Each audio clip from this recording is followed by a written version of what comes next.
Hello, Fiedelbogen here. To my fellow workers in the vineyard, worldwide, greetings.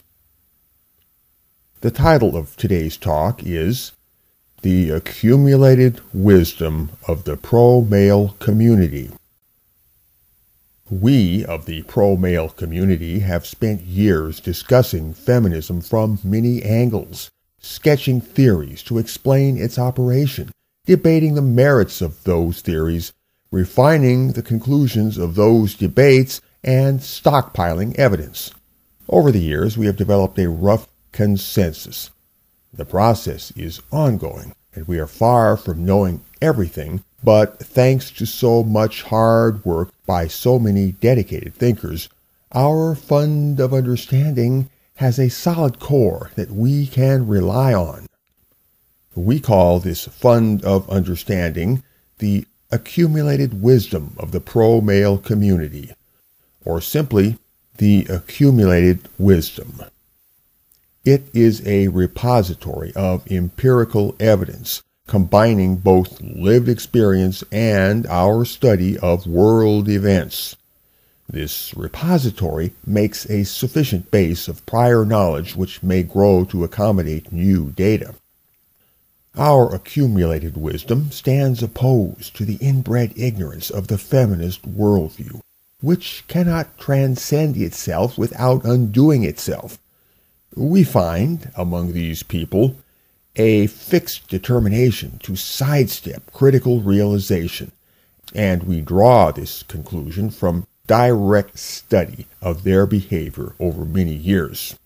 We have put our case with logic, lucidity, and nuance.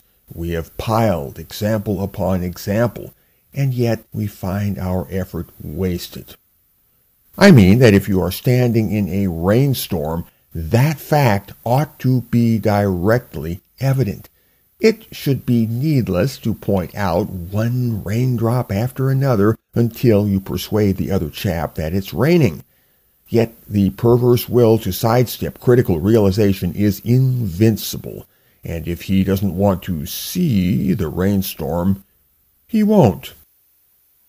We, however, being able both to see the raindrops one at a time and to guess shrewdly what they add up to, may trust in the veracity of our understanding. We needn't wait upon those who are less endowed with mother wit. Our interactive experience with feminists forms a key part of our accumulated wisdom. We have found their political behavior to be an expression of their flawed humanity, their dark side, if you will.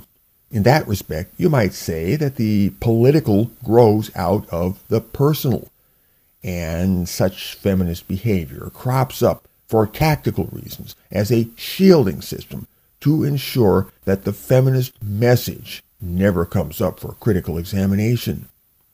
In conversational settings, this flawed behavior nearly always emerges as deflection in one form or another. It is just the same in the broader conversation of public rhetoric and propaganda. In nearly all of our public back and forth with the feminists, we have gotten the same old cycle of duck, dodge, dissimulate, and deflect on a never-ending loop. And over time, they have grafted this apparatus onto the culture many layers deep and bamboozled most people. To get at the truth, we must scalp the duff down to the bedrock. So the question becomes, whose bedrock? Theirs or ours? We say ours because we find no compelling reason to say otherwise. The accumulated wisdom of the pro-male community forms our bedrock. We trust this bedrock because it is made of probative and indubitable things, but we also trust it because we trust ourselves.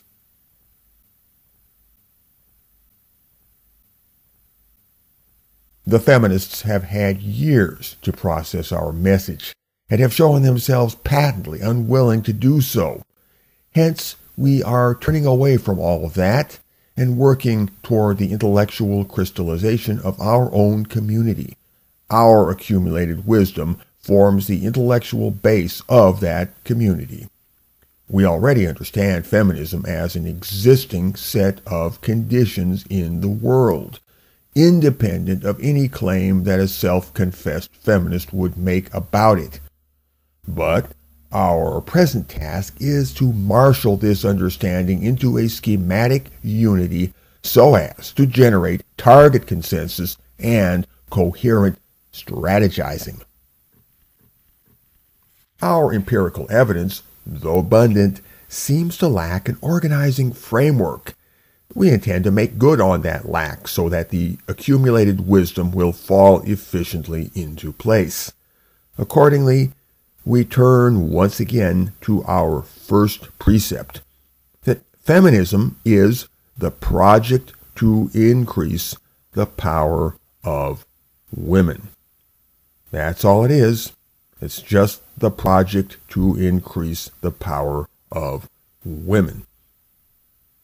Simple. We will take this precept and the accumulated wisdom and meld them together into something which synergistically transcends both. The accumulated wisdom of the pro-male community is the raw material for the construction project which lies ahead. This project has no exact blueprint, but it has a logic which governs how the material gets combined, and that is what matters. What eventually gets built depends on the terrain and on the unpredictable requirements arising from the work itself. But the certainty of our accumulated wisdom, along with the certainty of the first precept, makes a double certainty which is hard to beat. As for feminism, at the best, it is a power whose legitimacy we may dispute. At the worst, it is an alien force that has barged into our lives in a most unmannerly way. In no case has the universe bestowed infallibility on this sect or its followers, nor should we. We are free to question, critique, quibble with, or even rudely challenge feminism as we see fit, and the only force blocking us is the superstitious anger of feminism's guardians, whose behavior we call offended idol worship. But we must understand that feminism is not the only game in town.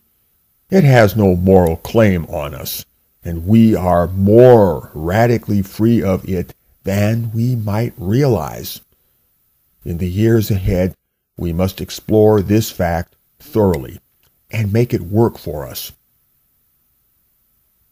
Fiedelbogen. Out, out, out, out, out, out.